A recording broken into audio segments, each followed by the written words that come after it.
우리 기도하겠습니다. 주님 감사합니다. 다시 말씀 앞에 설 수 있도록 우리를 인도하여 주시니 감사합니다. 하나님의 말씀 앞에서 우리 한 주간의 삶을 정리하게 하여 주시고 또 우리가 주님 앞에서 온전히 세워지는 귀한 역사를 이루어 주옵소서. 이 말씀 아버지 하나님, 이 말씀을 통하여 하나님의 말씀이 선포될 수 있도록 인도하여 주시며 이 말씀 가운데 꼭 필요한 말씀이 우리 가운데 새겨지는 귀한 은혜의 시간 되게 하여 주옵소서. 말씀 전하는 저에게 함께해 주셔서 성령님의 능력으로 말씀 전할 수 있도록 인도하여 주옵소서. 예수님의 이름으로 기도합니다. 아멘. 우리는 지난주까지 베드로전서 말씀을 함께 나누었습니다. 그래서 이제 오늘부터는 베드로 후서를 함께 나누고자 합니다. 아침에 새벽기도 하면서 계속해서 다음 말씀들을 어떤 걸 할까 계속 고민을 했었는데요. 계속 고민하는 과정 가운데 구약을 한번 할까 하다가 그래도 다 됐으니까 후서까지 마무리하자라는 마음을 하나님께서 더 주셔서 베드로전서를 하기로 결심을 하고 함께 준비해 보았습니다. 우리는 계속해서 금요 기도회를 통하여 이 서신서 말씀을 함께 나누고 있습니다. 이 사도들이 교회들에게 보낸 편지들을 계속해서 나누고 있습니다. 특별히 이 초대교회 성도들의 믿음을 세우기 위하여 보낸 이 편지들을 통하여 우리의 믿음을 세워가고 있는 것입니다. 비록 우리가 이 말씀을 들을 때 다 이해되지 않을 때도 있고 또 우리가 들어도 잊을 때도 있지만 우리가 매 순간 꾸준히 이렇게 말씀 앞에 선다면 이 말씀들이 우리의 심령을 매 순간 적셔서 우리의 믿음의 나무들을 굳게 세울 것입니다.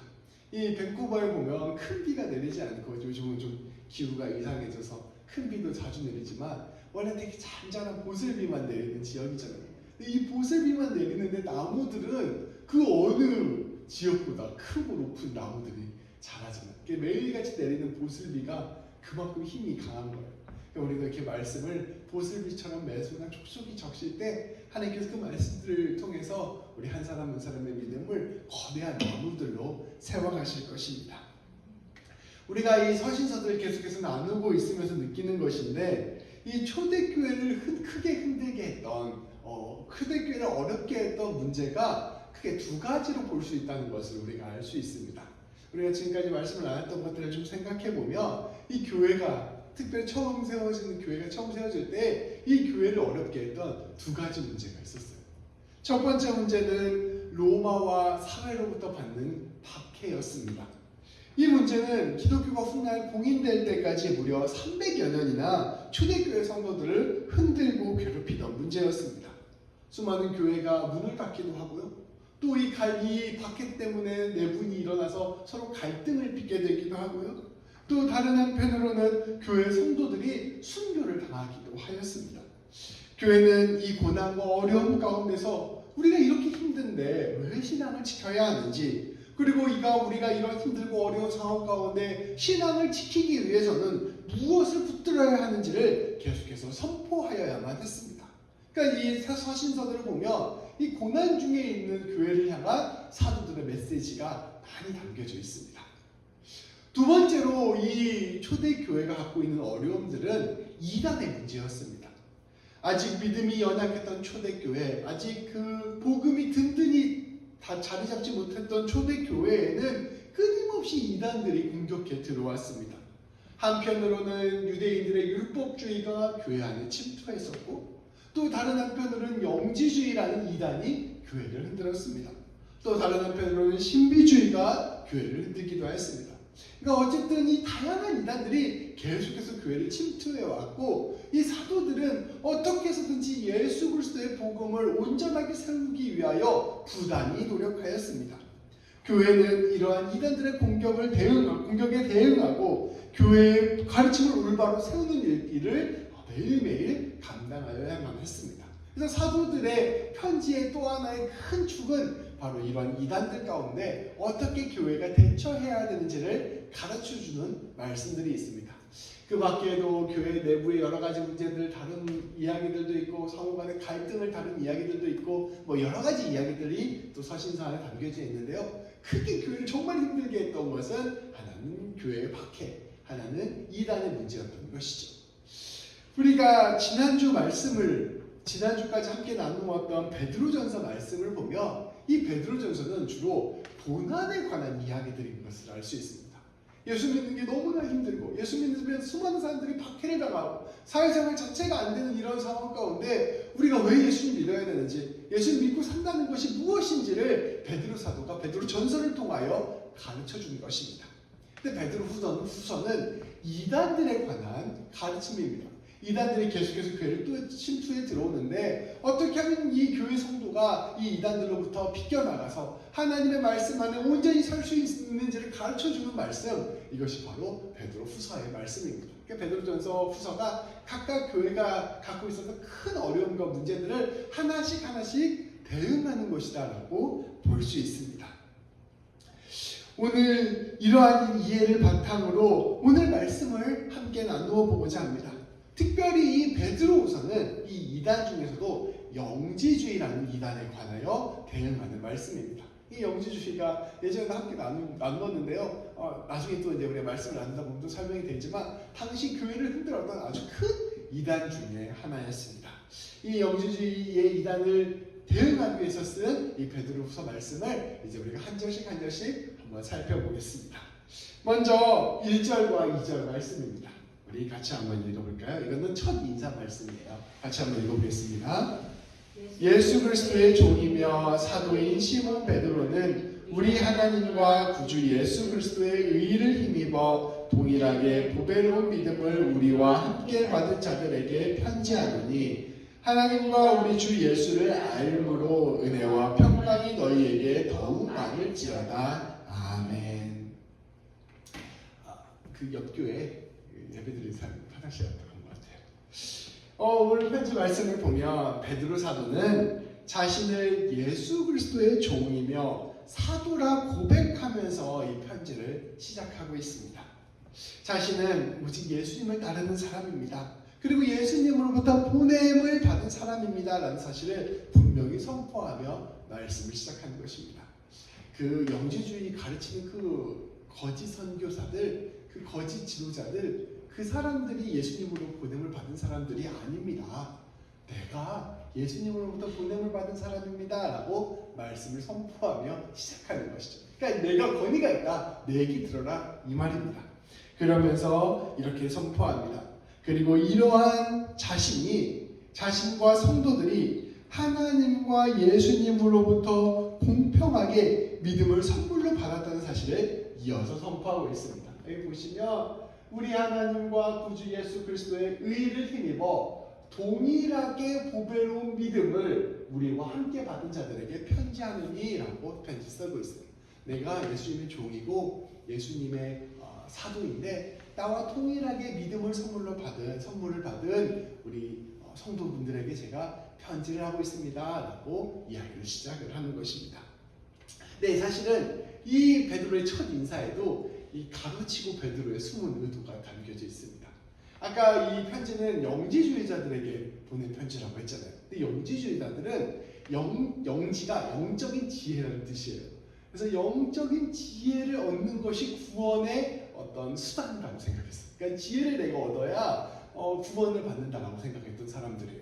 근데 이 영적인 지혜를 더 많이 얻은 사람도 있고 영적인 지혜를 아직 못 얻은 사람도 있을 거 아니에요. 그러니까 이 영지주의자들은 그 안에서 철저히 이 레벨을 나눕니다. 그래서 영적인 지혜를 얻은 사람은 아주 높은 지위를 차지하고 아주 종교 엘리트로 군림하고 밑에 있는 사람들은 그 사람들을 철저히 순종해야 되는 아주 위계적인 이단이었어요. 그러니까 이러한 이단들에 대해서 비판하는 마음이 담겨져 있는 거예요.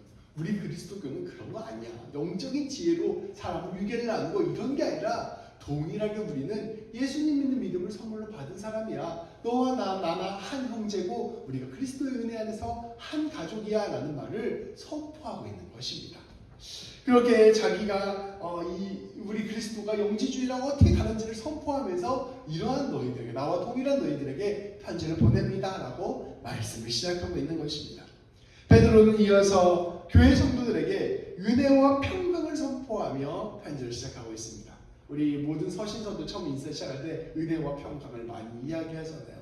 이 하나님의 은혜와 평강을 선포하면서 이 편지를 똑같이 시작을 하고 있는 것입니다.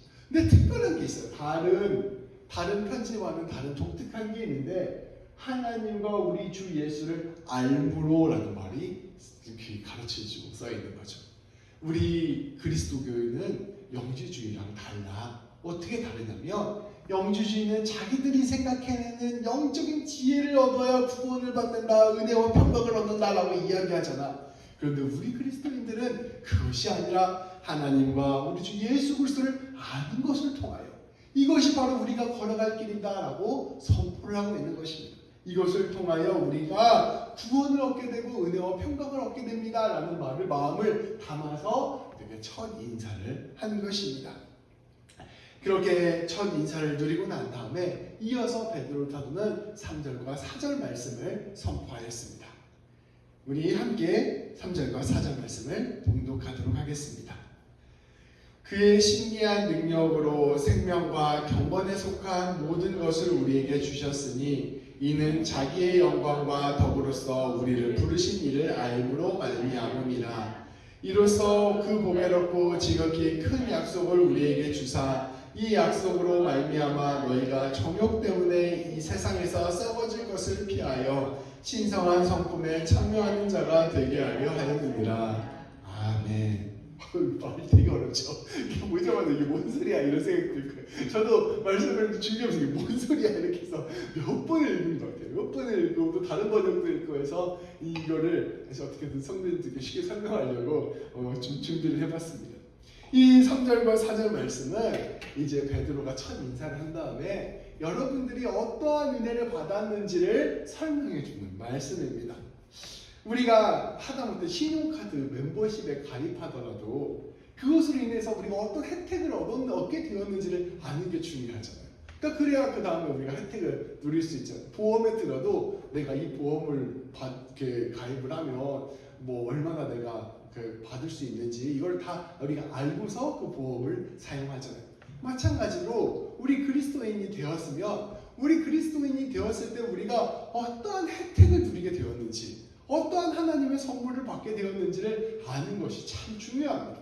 근데 베드로 사도는 처음에 이 그리스도인들에게 선포를 시작하면서 여러분들이 하나님으로부터 받은 은혜가 이러한 겁니다. 여러분들이 받은 혜택이 이러한 겁니다. 라고 가르쳐주는 것이 바로 3절과 4절 말씀이라고 보면 됩니다. 3절 말씀은 이렇게 선포합니다. 우리 하나님께서만 주실 수 있는 신적인 능력으로 우리에게 생명과 경건에 속한 모든 것을 주셨습니다. 여기 보시면 신기한 능력으로 생명과 경건에 속한 모든 것을 우리에게 주셨다라고 말하고 있죠. 하나님께서만 주실 수 있는 그 능력으로 우리에게 생명과 경건에 속한 모든 것을 주셨다는 것입니다. 생명을 주셨다는 것은 우리 하나님께서 우리를 구원해 주시고 우리에게 영원한 생명을 허락해 주셨다는 것입니다. 우리의 인생이 유한하고 우리는 언젠가 죽고 우리는 썩어 없어질 흙과 같은 존재들이지만 하나님께서 이런 우리를 구원해 주시고 건져 주셔서 영원한 생명에 참여하게 해주셨습니다. 그것은 우리 하나님만 하실 수 있는 일이신데 그 하나님께서 우리에게 그 일을 선물로 주셨습니다 라고 이야기하고 있는 것입니다. 또 다른 하나는 우리 하나님께서 우리에게 경건에 속한 모든 것을 주셨습니다 라고 이야기하고 있어요. 이 경건이라는 것은 한마디로 이야기하면 하나님께서 원하시는 삶을 사는 것입니다. 하나님께서 우리에게 구원만 허락해 주시는 것이 아니라 우리의 삶을 하나님이 원하시는 모양으로 빚어주십니다 라는 말입니다. 하나님께서 하나님의 능력으로 우리를 하나님이 원하시는 삶의 모습으로 만들어 가시고 우리를 예수님 닮은 모양으로 만들어 가시고 그러한 일을 우리 하나님께서 우리에게 선물로 주셨습니다 라고 이야기하고 있는 것이죠. 그러니까 하나님께서 우리에게 주신 혜택, 예수님 믿는 사람에게 주신 혜택을 딱 둘로 이야기하면 하나는 구원받는 거예요. 죽어도 영원한 생명을 누리게 되는 것, 부활 생명을 얻는 것입니다. 또 한 혜택은 뭐냐? 이 세상의 삶이 예수님 닮은 삶, 하나님이 원하시는 삶으로 빚어져 가는 것이죠. 이 두 가지를 하나님께서 선물로 주셨다는 거예요. 이 두 가지 모두가 사람이 자기 힘으로 할 수 있는 게 아니라는 거예요. 우리가 예수님처럼 사는 거 어떻게 우리 힘으로 할 수 있겠습니까? 그거를 하나님께서 선물로 주셨다는 것. 이 두 가지를 우리 선물로 주셨다. 이것이 우리가 받게 된 혜택이다라고 이야기하고 있습니다. 근데 그것을 다른 말로 하면 영광과 덕이라는 거예요. 영광은 이런 뜻이래요. 영광이라는 단어가 그 히브리어로 카보드인데 저 원래 그 언어 말을 하는 거좀 약간 민망했는데 그것의 그 원래 언어적 뜻이 카베드라는 단어에서 왔다고 해요. 근데 이 카베드라는 말이 무겁다라는 뜻이래요. 근데 이게 하나님의 그 위엄, 하나님의 그 장엄함, 하나님의 그 묵직함을 바라봤을 때 사람이 놀라는 경탄과 감탄, 하나님을 향한 찬양, 이것이 바로 영광이라는 것입니다. 우리 하나님을 경험하고 우리 하나님을 아는 사람, 이것이 바로 아는 사람이 고백하게 되는 것이 바로 하나님의 영광이라는 것이죠. 하나님의 그 영원한 생명, 하나님의 그 영원한 구원, 하나님이 우리 인생 가운데 그 하신 그 일들을 바라보며 하나님께 기뻐하고 찬양하는 것, 이것이 바로 우리 하나님께서 주신 선물이라는 것이죠. 또 다른 한편으로는 하나님 우리에게 덕을 베풀어 주신다는 거예요. 하나님이 우리에게 원하시는 그 아름다운 하나님의 모습, 하나님의 사랑, 하나님의 자비, 하나님의 인품을 우리에게 가르쳐 주셔서 우리로 하여금 하나님이 원하시는 모습으로 살게 만들어 주신다는 것입니다. 하나님의 영원한 구원과 하나님이 원하시는 삶으로 우리를 빚어가 주시는 것, 그것을 영광과 덕으로 우리를 불러주셨다라고 표현하고 있는 것이죠. 그러니까 앞에 생명과 영광과 덕이 좀 서로 비슷한 말인데 다른 말로 했다라고 보시면 됩니다. 그런 하나님을 우리가 알게 됨으로 말미암아 이러한 것들을 누리게 되었다라고 선포하고 있는 것이죠. 우리가 예수 그리스도를 성령님으로 말미암아 믿게 되고 우리 하나님을 알게 됨으로 말미암아 우리가 영원한 생명을 누리게 되고 또 우리의 삶이 하나님 원하시는 삶으로 빚어지게 된 것, 이것이 바로 여러분의 모습입니다 라고 이야기하고 있는 것이죠.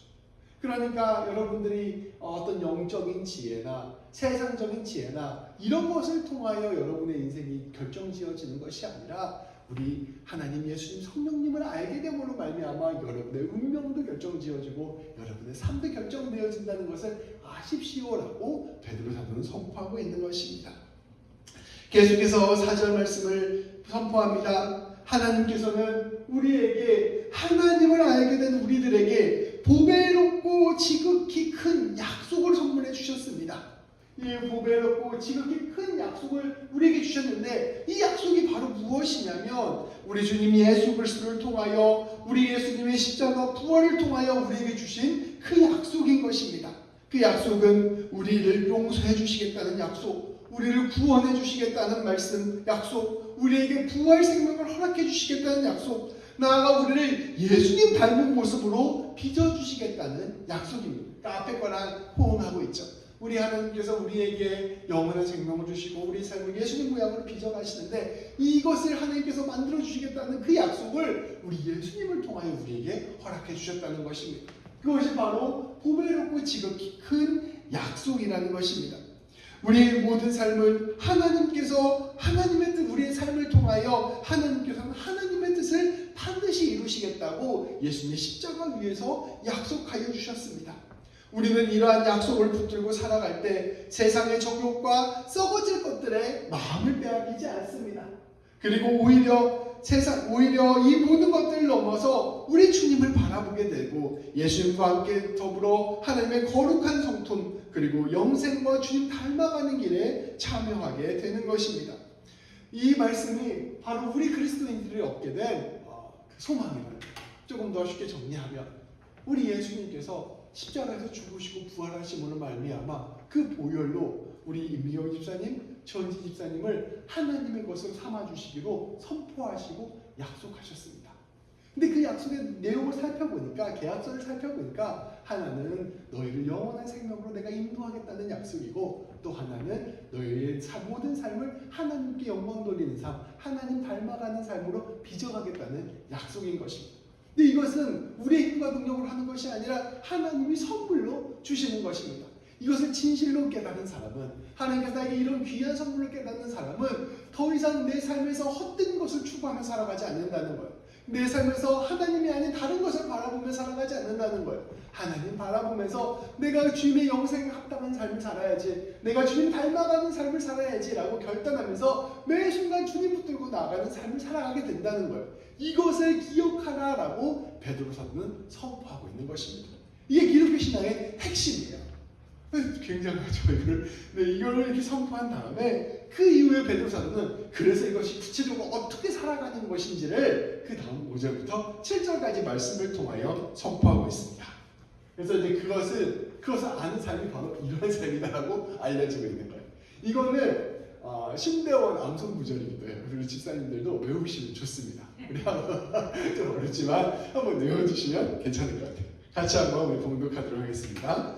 그러므로 너희가 더욱 힘써 너희 믿음의 덕을, 덕의 지식을, 지식의 절제를, 절제의 인내를, 인내의 경건을, 경건의 형제 우애를, 형제 우애의 사랑을 더하라. 아멘. 이것이 우리 그리스도인들이 신앙생활을 하는 과정이에요. 이게 햄버거 썼듯이 빵, 양상추, 고기, 치즈 이렇게 생각하시면 돼요. 그래서 차곡차곡 쌓아서 우리의 신앙에 맛있는 햄버거를 만든다고 생각하시면 됩니다. 처음에 우리가 가져야 될 것은 다름 아닌 믿음입니다.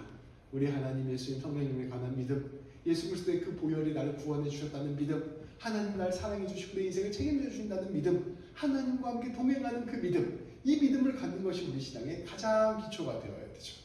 이제 이런 믿음을 가지면 우리가 그 다음에는 어떠한 모습으로 나아가야 되냐면, 내가 이렇게 예수님 믿는 사람이니까, 하나님 믿는 사람이니까 하나님이 원하시는 대로 내가 삶을 살아야지 라는 결단을 하게 됩니다.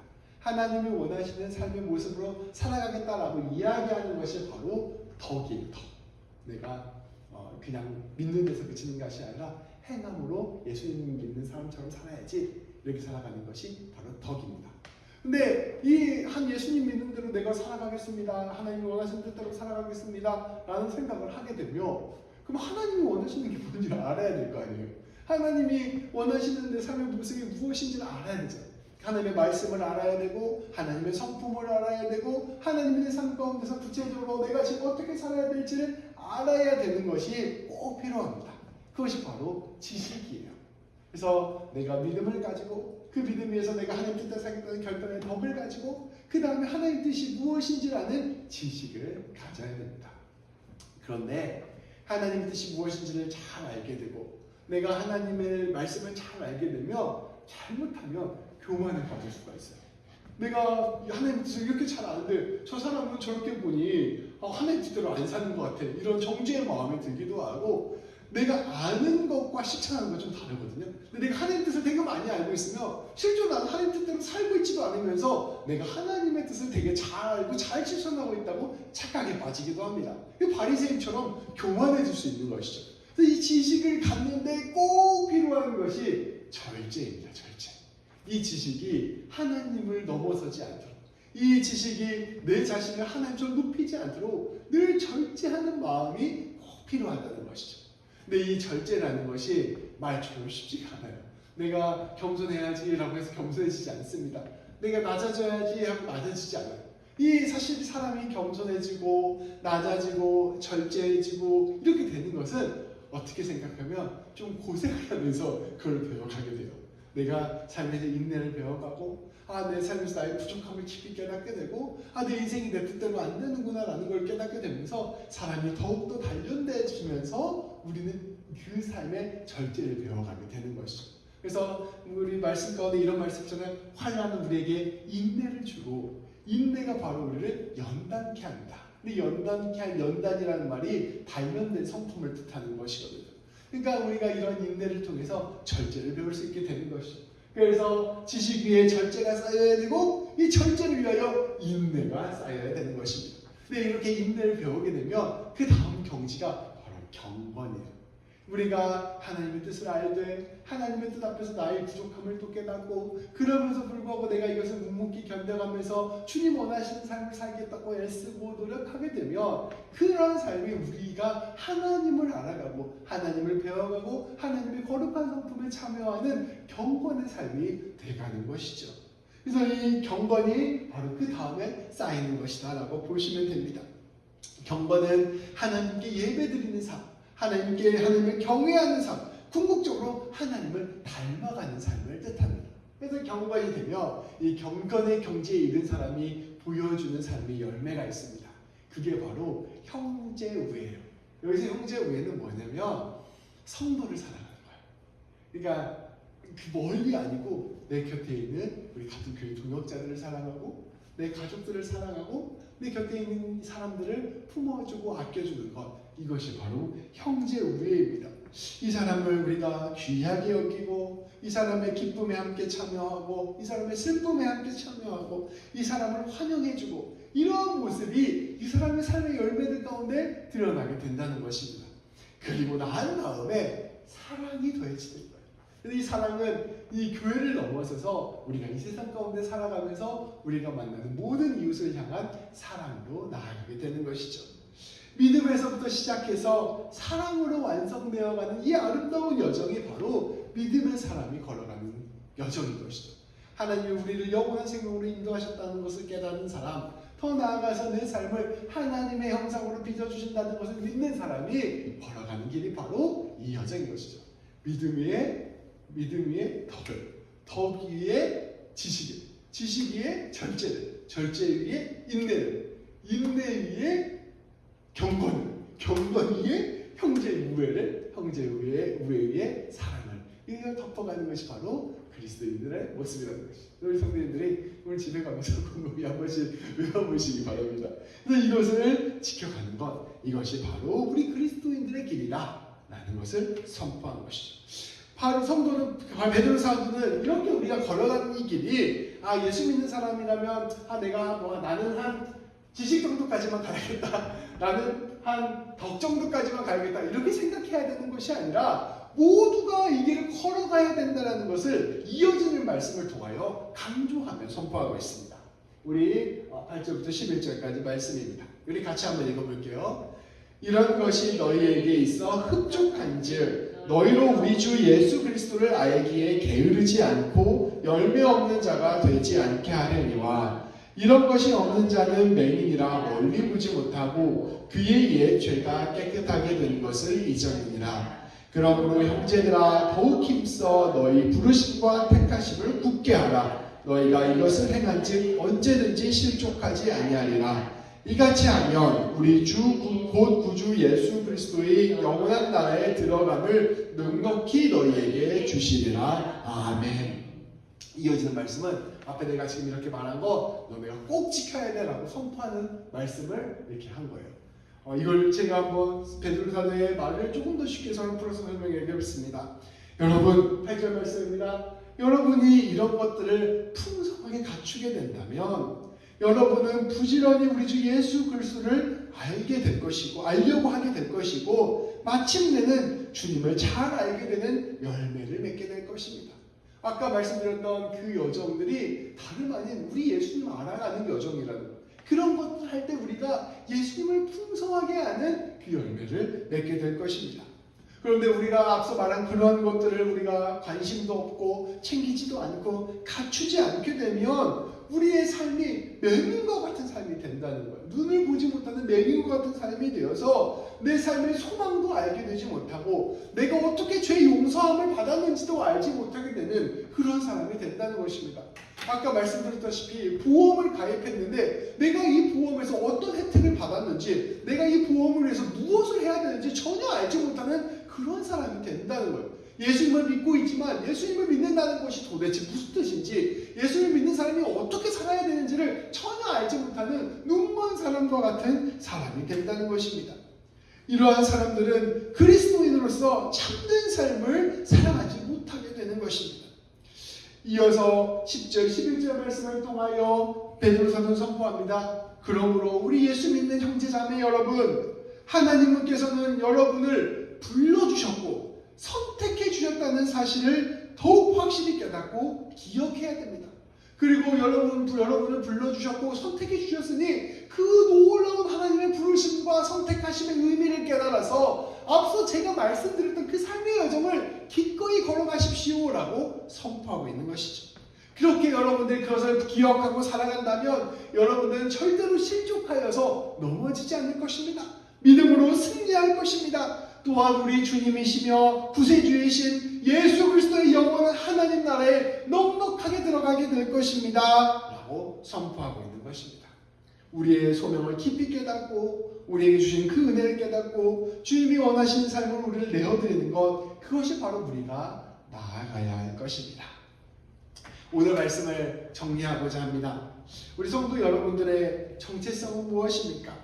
우리가 나 김동희, 나 임미경, 나 전재, 나를 생각할 때 나의 정체성, 나의 뿌리가 무엇일까? 라고 생각을 할 때 그 뿌리가 무엇이어야 하냐면 우리 하나님께서 우리를 불러주셨고 선택해 주셨다는 데 두어야 합니다. 온 우주를 창조하신 그 하나님, 지금도 이 온 우주를 주관하시고 인도하신 하나님, 이 영원한 이 우주를 하나님의 것으로 완성시킬 그 하나님께서 우리 한 분 한 분을 불러주셨고 선택해 주셨다는 것입니다. 이것이 우리의 삶에 아주 깊은 뿌리가 되어야 합니다. 그것은 우리에게 영원한 생명을 주겠다, 허락하셨다라는 뜻이기도 하며 또 우리의 모든 인생이 주님의 것이고 주님의 모습으로 빚어가시겠다는 것을 의미하기도 합니다. 우리가 우리의 인생을 볼 때 목사님 제가 볼 때는 제 인생이 그 정도까지는 아닌 것 같은데요, 이런 생각이 들 수 있잖아요. 하나님 오늘 내 하루의 삶을 그렇게 온전하지 못했는데요, 이런 마음이 들 수 있어요. 그런데 그런 우리의 눈과는 우리의 시선과는 상관없이 하나님께서 그렇게 하시기로 결정하셨다는 것입니다. 그래서 우리의 이런 모든 부족함까지도 하나님께서 합치셔서 합력하여 선을 이루시기로 결단하셨다는 것입니다. 이것을 붙들고 살아가는 것이 중요합니다. 우리가 이것을 진실로 알게 되고 이것을 진실로 믿게 된다면 우리는 우리의 삶을 하나님께로 내어드리게 되는 것입니다. 그렇게 알게 되면 우리는 두려워하지 않고 우리 인생이 어떻게 펼쳐질까를 근심하지 않고 담대하게 오늘 하루의 삶을 하나님이 원하시는 모양으로 내어드리게 된다는 것입니다. 그렇게 될 때 우리는 믿음의 덕의 지식의 절제를, 절제의 인내를, 인내의 경건의 형제 우애에 사랑을 더하는 삶을 살게 될 것입니다. 우리 삶 가운데 내 지금 단계가 어디인가를 생각해보고 이것 또한 하나님께 나에게 주신 선물이라는 것을 기억하면서 내가 담대하게 오늘 하루도 살아갈 수 있게 된다는 것입니다. 이것을 통하여 우리는 날마다 예수님을 닮아가게 되고 날마다 예수님을 비추어가는 열매를 맺는 삶을 살게 될 것입니다. 그리고 이것을 통하여 이 아름다운 삶의 여정을 통하여 영원한 하나님의 나라를 선물로 누리게 될 것입니다. 우리 안에게는 그 아름다운 여정에 우리를 귀한 동역자로, 친구로 함께 걸어갈 자리로 초대하여 주신 것입니다. 이 놀라운 삶의 그리스도인의 정체성을 깊이 다시 붙잡고 이 그리스도인의 삶을 누리는 우리 집사님 두 분 되시기를, 그리고 제가 되기를 주님의 이름으로 축복합니다. 기도하시겠습니다. 하나님, 오늘 말씀을 통하여 하나님이 우리를 불러주셨고 하나님이 우리를 선택해 주셨다는 것을 다시 힘주어 깨닫게 하여 주시니 참으로 감사드립니다. 하나님, 그것이 우리에게 영원한 생명이 허락되었다는 것이며 또한 우리의 인생이 주님이 원하시는 모습으로 빚어가는 것임을 깨닫게 하여 주시니 또한 더불어 감사드립니다. 아버지 하나님, 이것을 우리가 진실로 마음에 붙들게 하여 주시고 이것을 통하여 우리의 삶이 주님이 원하시는 삶으로 빚어질 수 있도록 인도하여 주옵소서. 오늘 선포된 말씀처럼 우리가 믿음의 덕을 더하게 하시고 덕의 지식을 더하게 하시고 지식의 절제를 더하게 하시고 절제의 인내를 더하게 하시고 인내의 경건을 더하게 하여 주시고 경건의 형제 우애를 더하게 하시고 형제 우애의 사랑을 더하게 하여 주셔서 우리가 믿음부터 사랑까지 날마다 열매를 맺어가는 귀한 자를 뵐 수 있도록 인도하여 주옵소서. 우리 주님 예수님의 이름으로 기도합니다. 아멘. 우리 한 10분 정도 기도하고 오늘 또 기도가 마치도록 하겠습니다.